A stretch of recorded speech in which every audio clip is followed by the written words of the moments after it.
Sekarang kamu lagi dengerin podcast teruntuk kamu. Makasih ya udah sampai di titik ini dan semoga bisa ke titik selanjutnya. Selamat mendengarkan dan terka maknanya.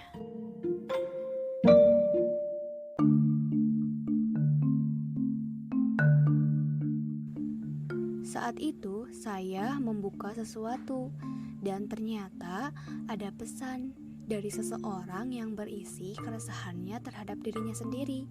Katanya, pengen banget gak ngebebanin orang tua, tapi belum bisa lakuin apa-apa. Walaupun udah nyoba untuk meringankan orang tua sih, tapi tetap aja masih ngerasa jadi beban. Oke, mari kita balik ke masa lalu.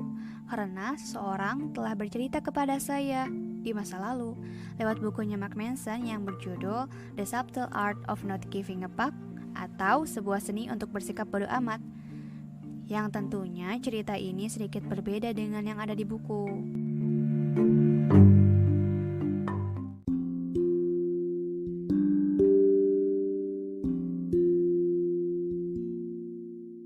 Perkenalkan, nama saya William James. Nama yang terdengar seperti orang tampan, bukan? Tapi hidup saya tidak tampan seperti kedengarannya. Hidup saya sangat suram.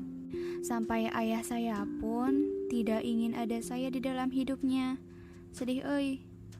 Kalau ditanya tentang kaya atau enggak, ya emang kaya sih keluarga saya. Ayah saya punya banyak bisnis di mana-mana, enak lah pokoknya.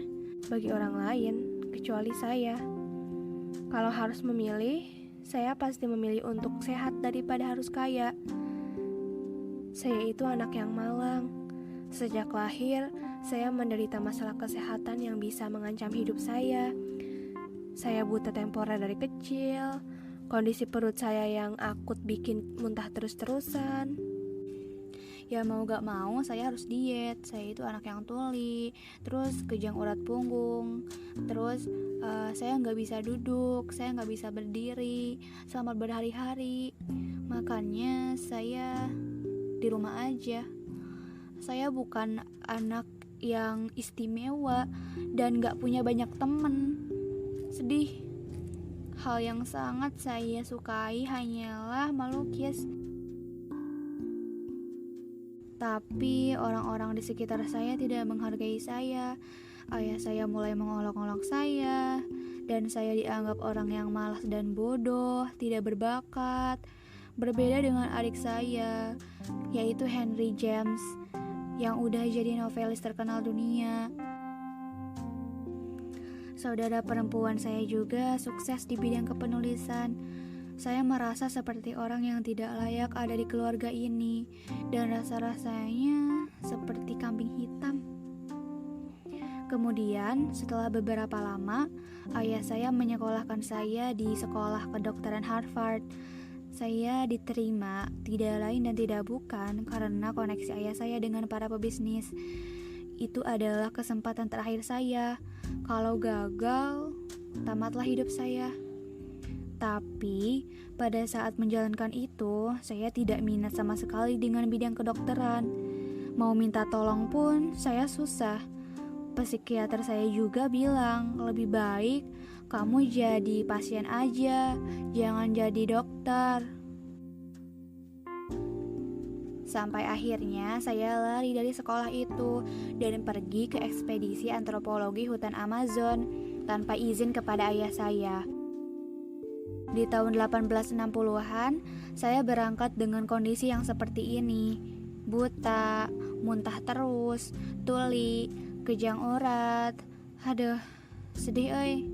Tapi tak apa-apalah, saya jalani saja. Dan tibalah saatnya saya sampai di Amazon. Pada saat di jalan, saya sih biasa-biasa aja. Tapi pas nyampe, mampus. Saya kena cacar air dan hampir mati. Terus kejang-kejang urat saya kumat lagi. Sampai-sampai saya tidak bisa berjalan. Saya di situ kelaparan, saya kurus kering, kena cacar air, gak bisa gerak sedikit pun.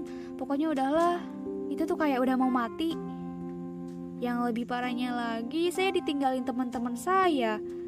Saya sendiri di hutan Amazon, bayangin di hutan Amazon sendiri kayak gimana rasanya. Apalagi saya nggak bisa gerak sedikit pun, nggak bisa apa-apa, kondisi saya kayak gini. Udahlah.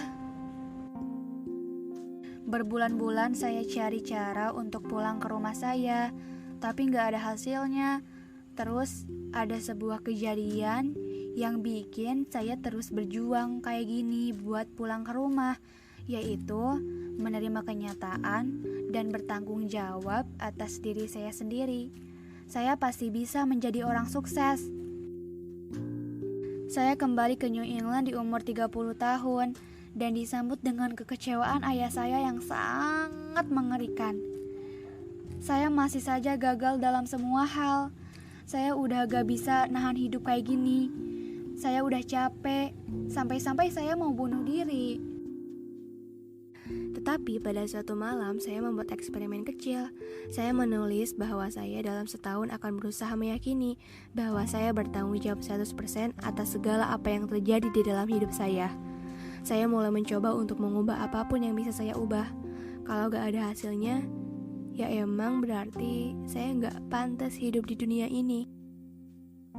Dan setelah beberapa lama kemudian, akhirnya saya, William James, menjadi Bapak Psikologi Amerika. Karya saya sudah mendunia, dan saya menjadi orang yang paling berpengaruh dalam generasi saya. Saya mengajar di Harvard, dan masih banyak lagi.